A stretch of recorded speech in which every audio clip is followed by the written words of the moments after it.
Bonsoir et merci de recevoir ce 19h45 de la télévision Labari que j'ai l'immense plaisir de vous présenter. D'abord, ce rebondissement judiciaire accusé de diffamation, de troubles à l'ordre public, mais aussi d'atteinte à la dignité humaine.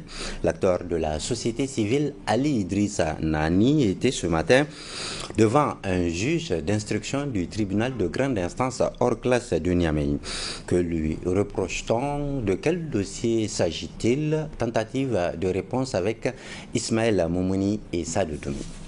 Diffamation et diffusion de données de nature à troubler l'ordre public et porter atteinte à la dignité humaine, tels sont entre autres chefs d'accusation portés à l'encontre de l'acteur de la société civile Ali Idrissa Nani par certaines personnes, juste pour avoir demandé via les réseaux sociaux à la justice de faire son travail dans le cadre de l'affaire du MDN Gates. L'accusé a été écouté par le juge d'instruction ce mardi 15 août au tribunal de grande instance hors classe de Niamey. En 2020, par rapport à l'affaire dite MDN Gate, donc de détournement de fonds qui aurait lieu au niveau du ministère de la Défense, mon client Ali Idrissa Nani a eu à faire certaines publications pour demander à la justice de prendre ses responsabilités pour que cette affaire soit jugée. Donc par rapport à certains soupçons qui ont déjà été relayés à l'époque par des médias.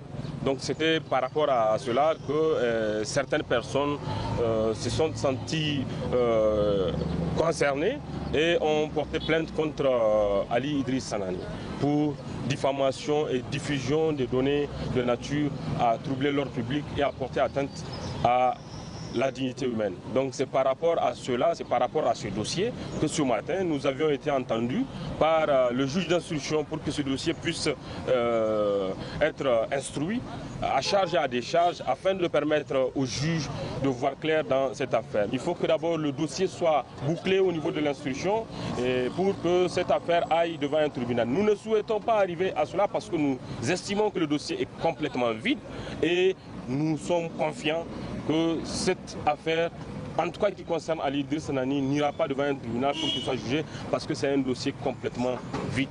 La défense n'a pas manqué de demander à la justice que lumière soit faite sur cette affaire de supposition de détournement au ministère de la Défense. C'est encore l'occasion pour que cette affaire qui continue encore à être relayée par beaucoup de personnes qui est encore sur les lèvres de tous les Nigériens, cette affaire de détournement des données publiques au niveau du ministère de la Défense, je pense que c'est le moment pour que la justice s'en saisisse, pour que la justice soit rendue au peuple nigérien, parce que c'est dans l'intérêt général de ce pays. Cette affaire du ministère de la Défense a fait couler beaucoup d'encre. En tout cas, le peuple nigérien veut voir clair dans ce dossier.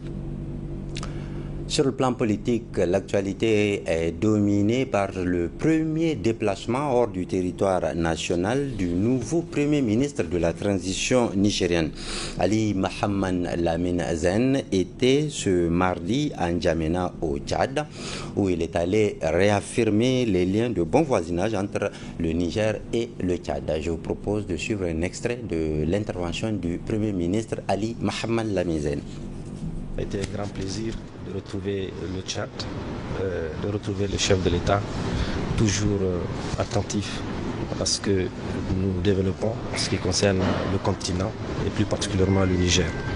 Et comme vous avez dû vous en douter, nous sommes arrivés porteurs d'un message du chef de l'État nigérien, le général Tchani, qui exprime sa solidarité, sa fraternité et qui nous demande de renouveler en tout cas tout ce sentiment de bon voisinage, de bonne fraternité entre le Tchad et le Niger. Nous sommes dans un processus de transition. Nous avons expliqué les tenants et les aboutissants, réitérer toute notre disponibilité à rester ouvert, échanger avec toutes les parties, mais insister sur la nécessaire indépendance de notre pays. Il faut qu'on le dise. C'est un pays souverain. Nous devrions discuter avec tous les partenaires qui le comprennent. Nous ne sommes pas fermés et de manière tout à fait déterminée, nous allons avancer avec l'aide de Dieu. Les soutiens, justement, continuent de pleuvoir au profit de la transition du Conseil national pour la sauvegarde de la patrie. Le note cette manifestation pacifique organisée par le mouvement des Nigériens vivant au Canada, mouvement qui a dénoncé les sanctions de la CEDEAO et de l'UEMOA contre le Niger. Ils ont également demandé le départ sans condition des militaires français du territoire nigérien. Résumé de cette déclaration avec Hassan Saleh Mustafa. Comme ici au Niger, les Nigériens de la diaspora aussi se mobilisent pour apporter leur soutien au Conseil national pour la sauvegarde de la patrie CNSP et demander également le départ des militaires français du Niger. C'est l'exemple des Nigériens vivant au Canada. Nous sommes venus dénoncer les exactions qui ont été faites contre le peuple nigérien, malien et burkinabé. Il s'avère important de relever les incohérences de l'Union africaine, de la CEDEAO et des pays occidentaux.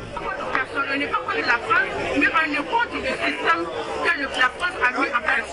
L'oligarchie française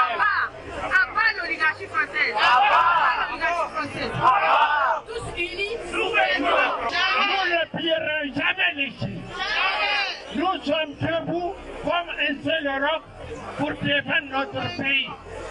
Le Niger ne pliera jamais les Que ce soit bien entendu de façon claire et nette. À part les sanctions. À part les sanctions. Nous n'avons rien contre le peuple de France. Mais nous sommes contre les politiques de l'oligarchie française. Dans cette manifestation pacifique patriotique, les Nigériens du Canada ont été soutenus par des citoyens de plusieurs autres nations avec qui ils vivent en parfaite symbiose. Nous sommes ici pour appuyer un pays des Nigériens. Aujourd'hui, c'est Pérou, c'est Niger et partout le monde. Battre pour l'indépendance réelle du Niger. Le Sénégal aussi parce que le peuple sénégalais a pris conscience de la même problématique et se bat pour avoir des élections réelles. Vive la libération de l'Afrique! Vive la libération du peuple haïtien! Les peuples de Niger et d'Afrique de l'Ouest. Aujourd'hui, les peuples de la région se sont soulevés et ont décidé de mettre un terme à cette situation insupportable. Je viens aujourd'hui pour dire non à l'intervention militaire française en Afrique, et surtout au Niger. Le Niger et le Bénin sont des frères et sœurs. Le Bénin ne peut pas fermer sa frontière au Niger. C'est interdit. Un soutien salué par les initiateurs de cette manifestation.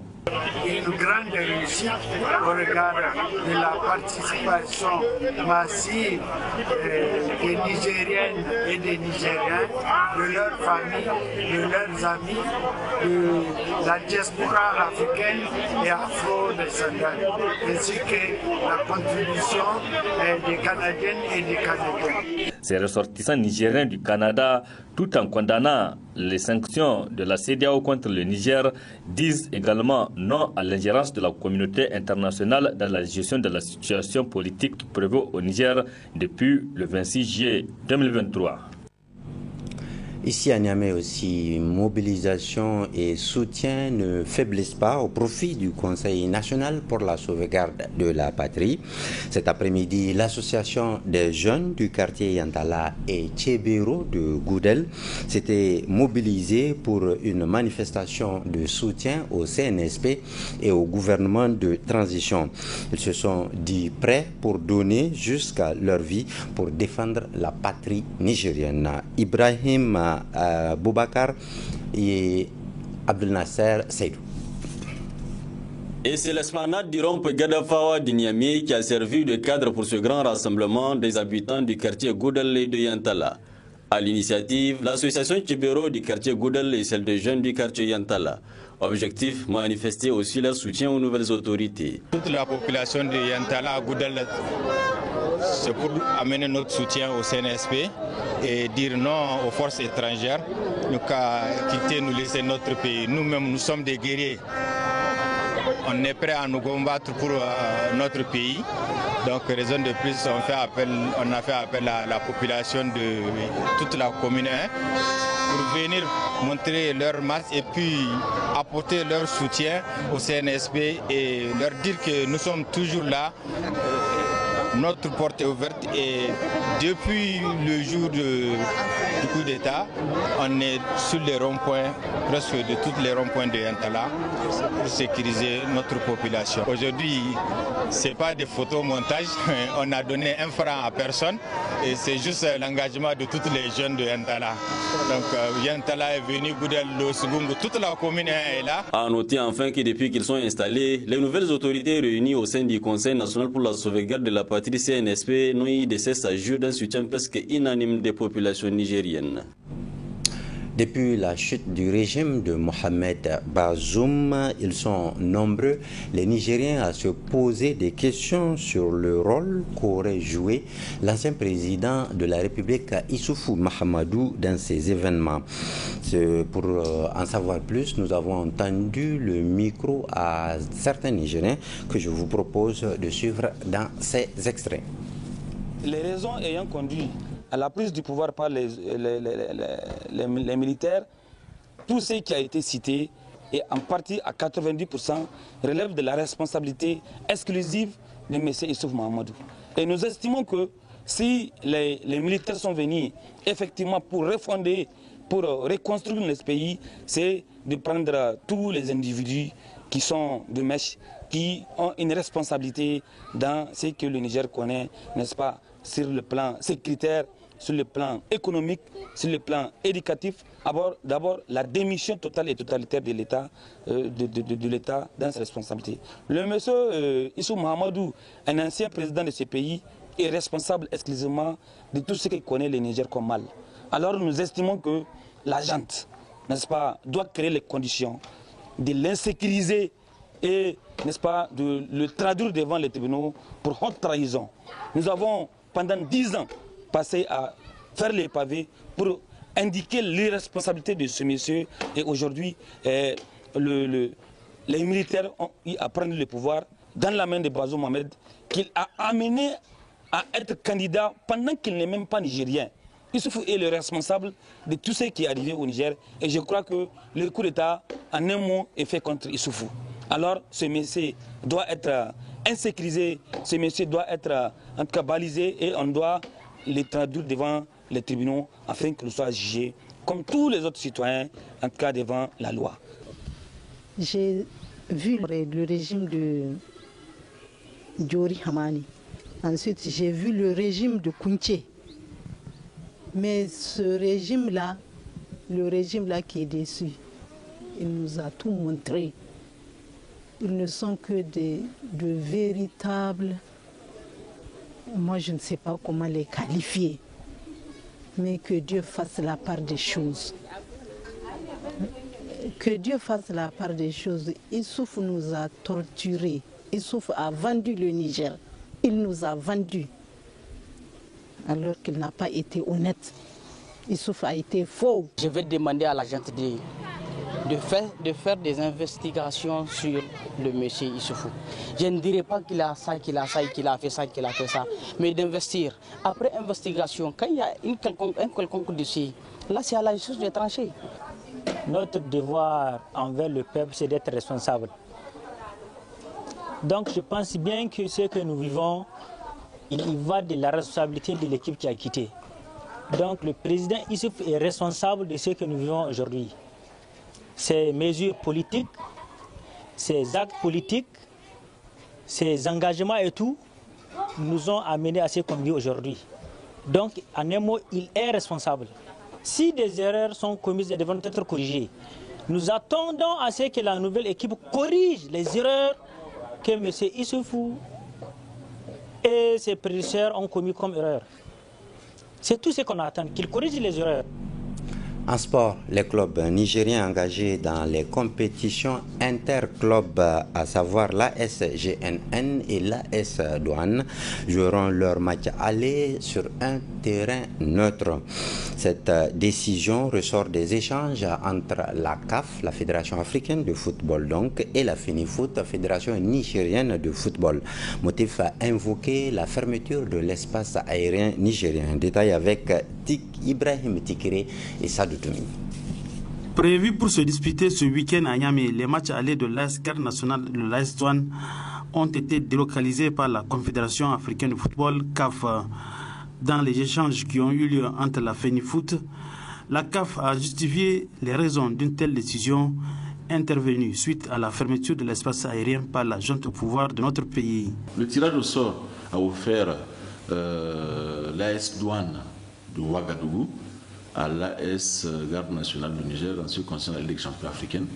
Et quant à l'AS Douane du Niger, elle sera opposée au Kalon FC du Freetown de Sierra Leone. Les matchs devaient se jouer les 19 et 20 août 2023 à Niamey et les matchs de retour une semaine plus tard.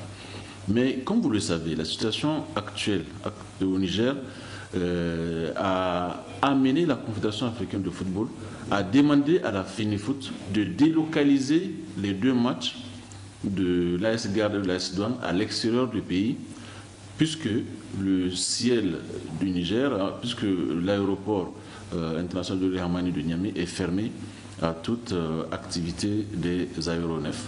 Ça veut dire que, évidemment, les équipes adverses étrangères ne peuvent pas atterrir à Niamey, les officiels également, notamment les arbitres et les commissaires au match. Donc la CAF a demandé à la FENIFOOT de délocaliser les matchs de l'AS Douane et de l'AS Garde à l'extérieur du Niger.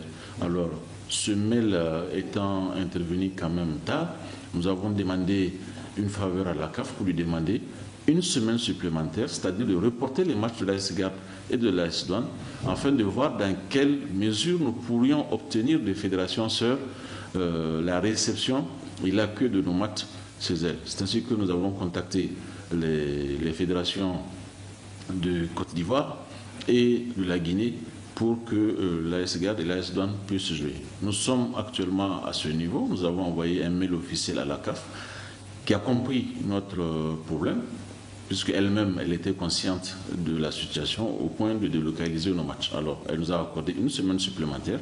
Ainsi donc, au lieu que les matchs se déroulent ces 19 et 20 août, eh bien, ils vont se jouer finalement donc, dans une semaine, c'est-à-dire hors du Niger, entre le 25 et le 27 août 2023. Ça, c'est pour le match aller et pour le match retour entre le 1er et le 3 septembre. Les équipes de l'AS Garde nationale et de l'AS Douane joueront leur match aller sur un terrain neutre.